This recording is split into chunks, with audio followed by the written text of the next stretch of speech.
Bonsoir à tous. Une vidéo pour revenir rapidement ce soir sur les frappes américaines qui ont touché l'Iran la nuit dernière. Alors beaucoup voient dans cet événement la confirmation de leur thèse, à savoir que Donald Trump serait un agent sioniste et qui, par pression, par chantage, serait intervenu en faveur d'Israël. Pour ma part, je pense au contraire qu'il est possible d'avoir une autre lecture de ce qui s'est passé la nuit dernière. Alors, pour cela, il faut commencer par se concentrer sur les faits. Que savons-nous?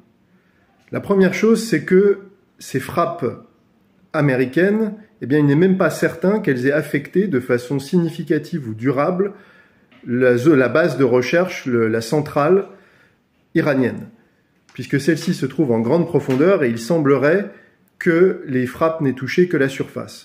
Deuxième chose plus troublante encore, il semblerait que les Américains aient averti les Iraniens de leurs frappes, ce qui aurait permis d'évacuer la centrale et jusqu'à présent, il semblerait qu'il n'y ait eu aucune victime civile, ni même d'ailleurs aucune victime américaine de cette attaque.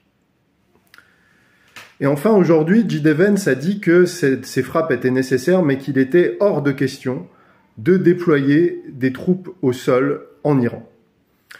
Alors cela m'amène à une toute autre lecture des événements que je vous livre ici. Elle est la suivante.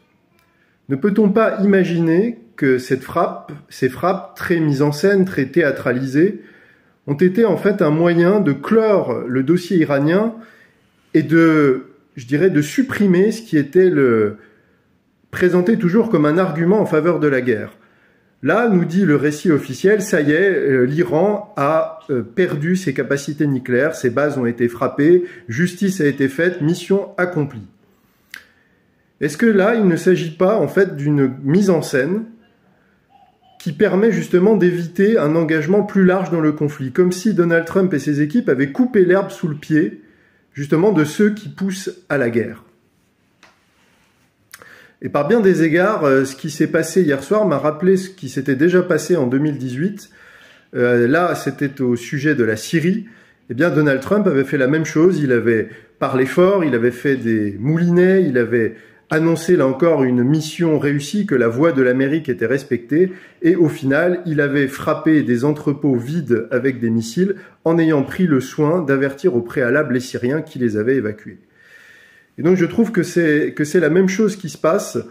Et si c'est le cas, c'est plutôt un bon signe parce que ça voudrait dire que Donald Trump va laisser l'Iran riposter et attaquer Israël. Mais surtout, je dis bonne chose parce que ça voudrait dire que cette frappe limitée, mise en scène, permet d'éviter un engagement plus large, plus profond, ce qui est depuis toujours le projet mondialiste de déclencher un conflit généralisé, puisque une attaque vraiment plus directe sur l'Iran impliquerait la Chine et la Russie.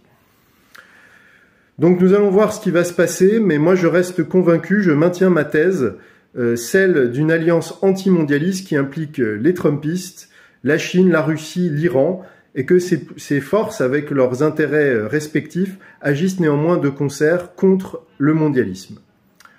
Dans tous les cas, il faut faire confiance au Seigneur et il faut se rappeler de cette phrase du père Gabriel Amorth qui disait « Le diable peut toujours aboyer, mais c'est Dieu qui tient la laisse ».